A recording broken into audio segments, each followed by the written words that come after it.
अगर मुख्यमंत्री जी, एक बार और कहता हूँ कि अगर इंसाफ ना दिला पाओ ना उस बेटी का, तो इन चूड़ियों को पहन लेना और इन चूड़ियों को पहनकर कहीं जाके अपने मुंह को छिपा लेना। मुख्यमंत्री को कहूंगा, उत्तर प्रदेश के मुख्यमंत्री योगी आदित्यनाथ जी, ये चूड़ियां पहन के बैठ जाइए और आपको कहीं से सूट सलवार और साड़ी मिल जाए तो वो सूट सलवार साड़ी पहन के हाथों में ये चूड़ियां पहनकर घर के अंदर छुप कर बैठ जाइए कोने में, क्योंकि आप जैसा मुख्यमंत्री जो देश की हिफाजत नहीं कर सकता वो मुख्यमंत्री कहलाने के लायक नहीं है, योगी नहीं हो सकता। क्योंकि राम को मानने वाले लोग लंका तक कूचकर रावण का विनाश कर देते हैं, और ऐसे राम मंदिर को बनाने से क्या फायदा जिस देश की सीता सुरक्षित और महफूज ना हो।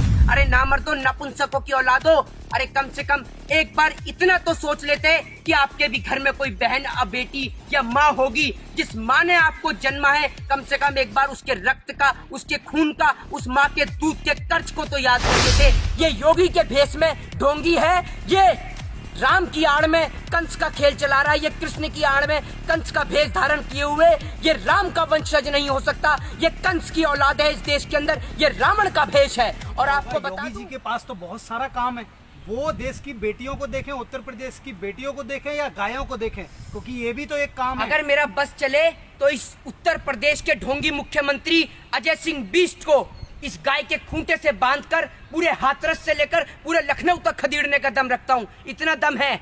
ये गाय अगर रातों रात उस बहन बेटी के शव की बजाय गाय को जलाया होता ना, तो आज पूरे उत्तर प्रदेश में हंगामा मच गया होता।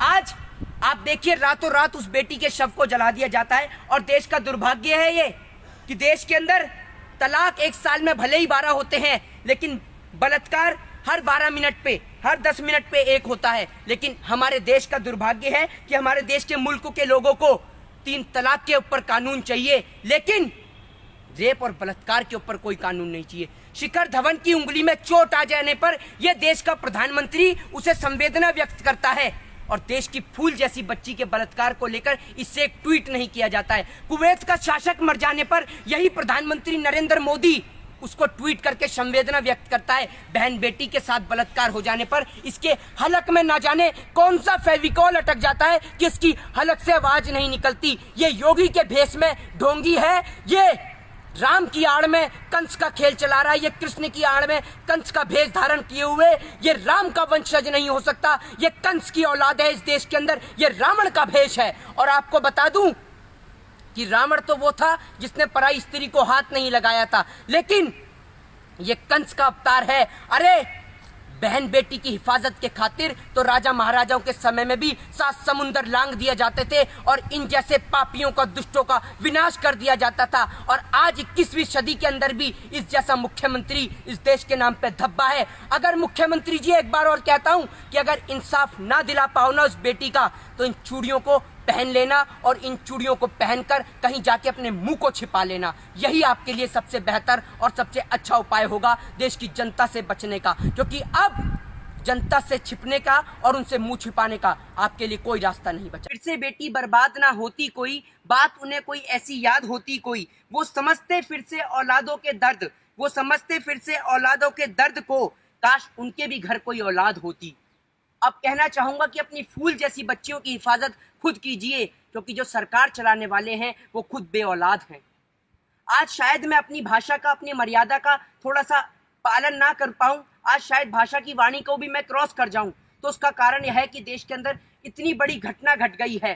अरे नामर्दो, हिजड़ो, नपुंसकों की औलादो, कम से कम अब तो थोड़ी सी शर्म कर लो। और सबसे बड़ा नापुंसक वो नहीं होता जो एक बच्चे को जन्म ना दे सके। सबसे बड़ा नापुंसक आज देश के अंदर वो है जो इतनी बड़ी घटना हो जाने के बाद भी इसके अंदर जाति और धर्म को ढूंढ रहा है, अभी भी इसके अंदर हिंदू और मुस्लिम के एंगल को तराश रहा है। अरे नामर्दो, नपुंसकों की औलादो, अरे कम से कम एक बार इतना तो सोच लेते कि आपके भी घर में कोई बहन या बेटी या माँ होगी जिस माँ ने आपको जन्मा है। कम से कम एक बार उसके रक्त का, उसके खून का, उस माँ के दूध के कर्ज को तो याद कर लेते जो आपने दूसरी बहन के साथ में, बेटी के साथ में इतना बड़ा कांड, इतना बड़ा जुर्म कर दिया। अरे वो बेटी तड़प रही थी, रो रही थी, उसकी आंखों से वो चीख निकल रही थी, उसकी जीभ तक आपने काट दी, जीभ उसकी कटी और गूंगी पूरी देश की सरकार हो गई, बहरा देश का मुख्यमंत्री हो गया। नहीं मान सकता कि ये जो मुख्यमंत्री उत्तर प्रदेश में बैठा है ये योगी है।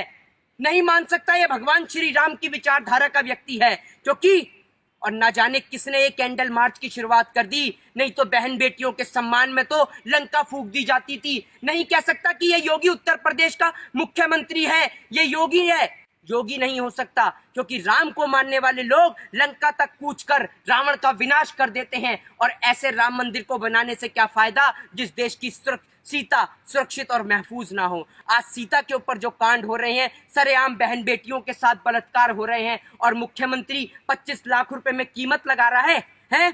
रातों रात एक टीम का गठन किया जाता है जिसको नाम दिया जाता है STI। टीम बनाई जाती है कि जो 7 दिन में रिपोर्ट देगी। अरे एक बात बताइए, सोच के देखिए, जिस पुलिस वाले ने उस परिवार को देखने नहीं दिया, अंतिम क्षण में उस बेटी का चेहरा नहीं देखने दिया, वो पुलिस वाले तहकीकात करेंगे?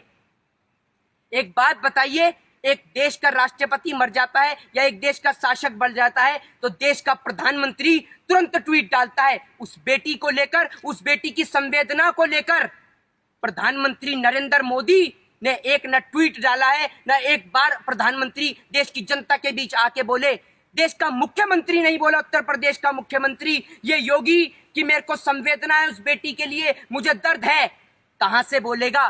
क्योंकि इनके घर में, खुद के घर में इनके बेटियां नहीं है, ये खुद बेऔलाद हैं। सरकार चलाने वाले ये बेऔलाद हैं। और आज मुख्यमंत्री को कहूंगा, उत्तर प्रदेश के मुख्यमंत्री योगी आदित्यनाथ जी, ये चूड़ियां पहन के बैठ जाइए, और आपको कहीं से सूट सलवार और साड़ी मिल जाए तो वो सूट सलवार साड़ी पहन के हाथों में ये चूड़ियां पहनकर घर के अंदर छुप कर बैठ जाइए कोने में। क्योंकि आप जैसा मुख्यमंत्री जो देश की हिफाजत नहीं कर सकता, वो मुख्यमंत्री कहलाने के लायक नहीं है। और आप जैसे लोग कभी श्री राम के वंशज नहीं हो सकते, क्योंकि श्री राम वो थे जिन्होंने प्रजा के खातिर अपनी गर्भवती पत्नी को त्याग दिया था। आप तो इतने निकम्मे नाकारा हो कि 25 लाख रुपए कीमत लगा रहे हो उस बेटी के दर्द की। आप जैसे लोग धब्बा हो, आप जैसे लोगों पे थूकता हूं मैं। और अर्नब गोस्वामी जैसे दलाल लोगों कि तुम आज दिखा रहे हो वो कंगना को लेकर, सुशांत को लेकर और ड्रग्स को लेकर, तो इतनी तो शर्म कर लो। उस बेटी की मां तड़प रही है सड़क पर, एक बार आकर तो पूछ लो कि मां तेरे साथ क्या घटना हुई है, तेरी बेटी के साथ क्या हुआ। कम से कम इंसाफ के लिए आवाज तो उठा लो, वरना ऐसे चैनलों को बंद करके बैठ जा। अगर हम जैसे लोगों का बस चलता है ना, तो ऐसे बलात्कार करने वाले लोगों को बीच चौराहे पे गोली मार दी जाती। आज एक बात बताइए, आज कहना चाहता हूं बाबा साहब भीमराव अंबेडकर से भी, कि काश आपने देश के संविधान के अंदर एक ऐसा प्रावधान बनाया होता कि बलात्कार करने वाले आरोपियों के लिए ना कोई कोर्ट होता, ना कोई जज होता, ना कोई पुलिस होती, ना कोई CBI होती, ना कोई ED होती। सिर्फ एक ही सजा होती, वो होती बीच चौराहे पे गर्दन सर से अलग कर दी जाए, धड़ से अलग कर दिया जाए सर को। ये सजा होनी चाहिए थी। आज एक घटना के बाद दूसरी घटना, दूसरी घटना के बाद तीसरी घटना। कहते हैं ना, बेटी बचाओ बेटी पढ़ाओ, आज उसका विपरीत है। बेटी को जलाओ और अपराधी को बचाओ। ये है आज उत्तर प्रदेश के मुख्यमंत्री का असली चेहरा, जो आज लोगों के सामने देखने को मिल रहा है। अरे नामर्दो, नपुंसको, कम से कम अब तो अपने बच्चों की, अपनी बहन बेटियों के बारे में सोचो। आज समझ में आता है कि इस देश के अंदर ऐसी औरतों की कोई जरूरत नहीं है। इस देश के अंदर ऐसी औरतों की कोई जरूरत नहीं है, स्मृति ईरानी जैसी औरतों की कोई जरूरत नहीं है, जिनको आप जैसी बहन बेटियां संसद बनाकर संसद तक भेजती हैं। ये औरतें सांसद बनने के लायक नहीं है कि एक महिला होकर एक बेटी के दर्द के लिए आवाज नहीं उठा रही। अगर आज स्मृति ईरानी जी, अगर आपके अंदर इतनी सी भी इंसानियत बाकी है तो आज बैठो संसद के बाहर धरने पर, निकलो अपने घर और मकानों से और इन बेशरम बेहया, इन बलात्कारियों को फांसी की सजा की मांग करो। पुलिस वाला सीधे मुंह बात नहीं करता। अरे आप हिंदू धर्म की बात करते हैं, हिंदू धर्म में कभी भी रात के वक्त किसी का अंतिम संस्कार नहीं होता और ये रातों को अंतिम संस्कार कर देते हैं। अरे दलालो भड़वो, कम से कम थोड़ी तो इंसानियत अगर तुम्हारे अंदर बाकी है, और अगर अभी भी तुम्हारे दिल के अंदर इतनी सी भी इंसानियत अगर बाकी है, तो उस बेटी बहन के लिए आवाज उठाओ। क्या उत्तर प्रदेश का यही मुख्यमंत्री योगी आदित्यनाथ जब भी यही कहता, अगर ये बलात्कार किसी नेता की बेटी के साथ होता तो क्या मुख्यमंत्री ये कहता कि मैं 25 लाख दूंगा? अरे 25 लाख देश की जनता आपको देगी। आप उन बलात्कारियों को फांसी दे के दिखाओ, अगर माँ का दूध पिया है तो। 25 क्या 50 लाख देगी देश की जनता आपको। आप फांसी तो देकर दिखाओ उनको। है आप में दम फांसी देने का? है आपके कानून में दम?